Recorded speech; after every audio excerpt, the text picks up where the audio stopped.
Good evening, everyone. Welcome to Good Night Stories. I will begin Chapter 4 of Alice's Adventures in Wonderland, and when we left off in Chapter 3, Alice was hearing footsteps pitter-patter toward her. Let's see who it is. All right, George, here we go. It was the White Rabbit, trotting slowly back again and looking anxiously about as it went, as if it had lost something, and she heard it muttering to herself, "The Duchess, the Duchess, oh my dear paws, oh my fur and whiskers, she'll get me executed as sure as ferrets are ferrets. Where can I have dropped them, I wonder?" Alice guessed in a moment that it was looking for the fan and the white kid gloves, and she very good-naturedly began hunting about for them, but they were nowhere to be seen.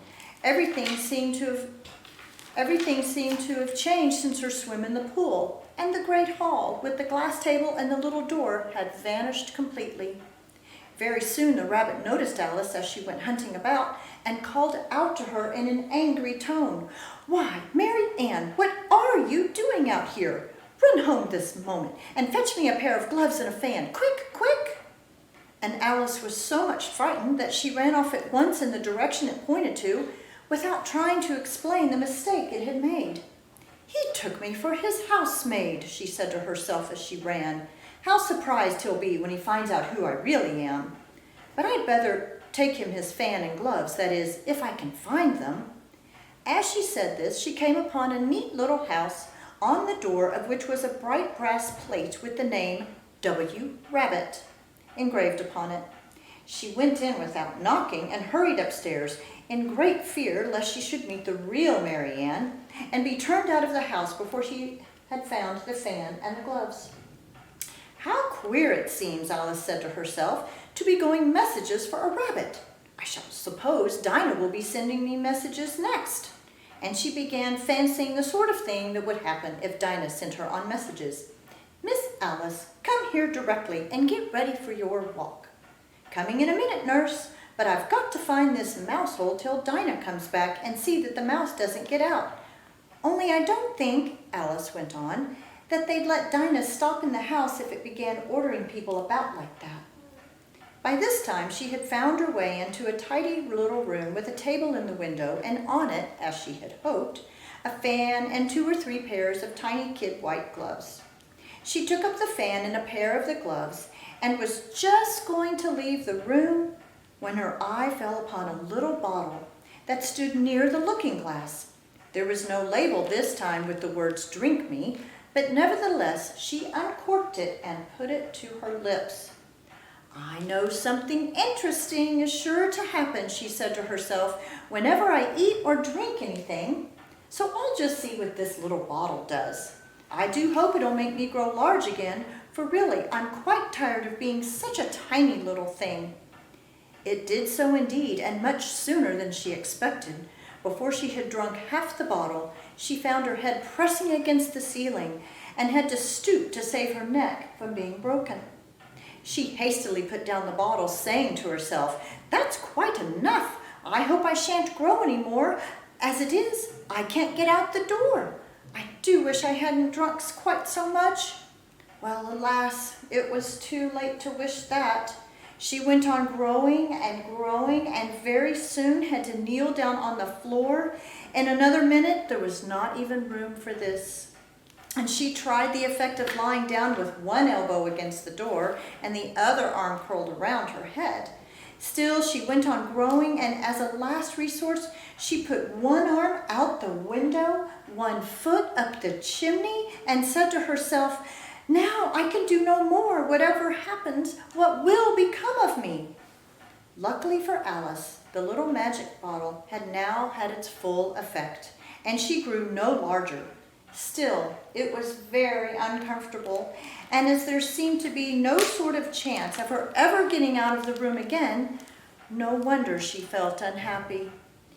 It was much pleasanter at home, thought poor Alice, when one wasn't always growing larger and smaller and being ordered about by mice and rabbits. I almost wish I hadn't gone down that rabbit hole. And yet, it's rather curious, you know, this sort of life. I do wonder what can have happened to me. When I used to read fairy tales, I fancied that kind of thing never happened. and now here I am in the middle of one. There ought to be a book written about me. There ought to be. And when I grow up, I'll write one. But I'm grown up now, she said in a sorrowful tone. At least there's no room to grow up any more here. But then, thought Alice, shall I never get any older than I am now? That'll be a comfort one way, never to be an old woman, but then always to have lessons to learn. Oh, I shan't like that. Oh, you foolish Alice, she answered herself. How can you learn lessons in here? Why, there's hardly room for you and no room at all for any lesson books. And so she went on, taking first one side and then the other, and making quite a conversation of it all together. But after a few minutes, she heard a voice outside, and she stopped to listen. "Mary Ann, Mary Ann," said the voice, "fetch me my gloves this moment." Then came a little pattering of feet on the stairs. Alice knew it was the rabbit coming to look for her, and she trembled till she shook the house, quite forgetting that she was now 1,000 times as large as the rabbit, and had no reason really to be afraid. Presently, the rabbit came up to the door and tried to open it, but as the door opened inwards, it was Alice's elbow was pressed hard against it, and that proved a failure. Alice heard it say to itself, "Then I'll go round and get in through the window." "That you won't," thought Alice, and after waiting till she fancied she heard the rabbit just under the window, she suddenly spread out her hand and made a snatch in the air. She did not get hold of anything, but she heard a little shriek and a fall, and a crash of broken glass, from which she concluded that it was just possible the rabbit had fallen into a cucumber frame or something of the sort.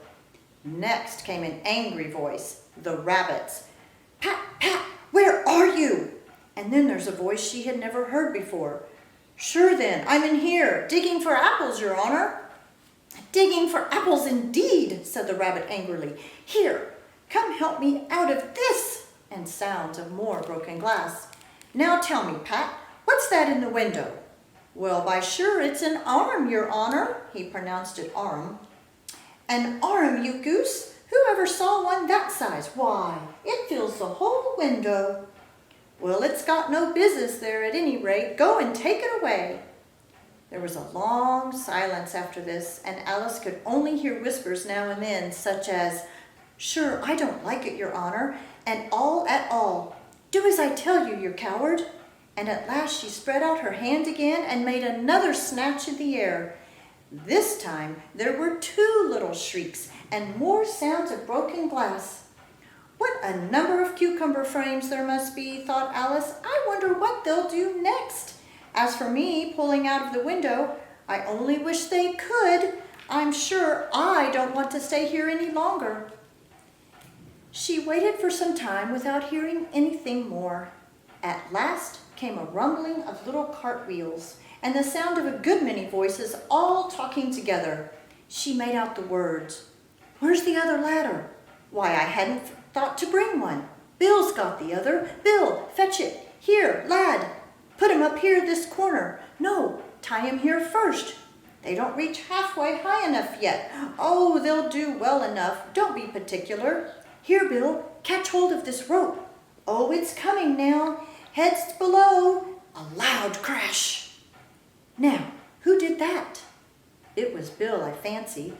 "Who's to go down the chimney?" "Nay, I shan't. You do it." "That I won't." "Bill, you've got to go down. Here, Bill, the master says you've got to go down the chimney."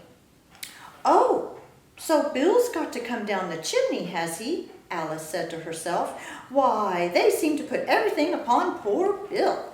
I wouldn't be in Bill's place for a good deal.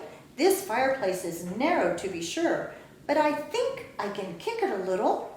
She drew her foot as far down the chimney as she could and waited till she heard a little animal. She couldn't guess what kind of animal.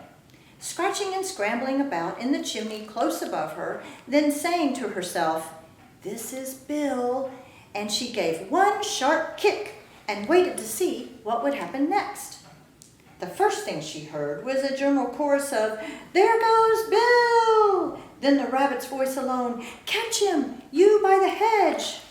Then silence, And then another confusion of voices. Hold up his head.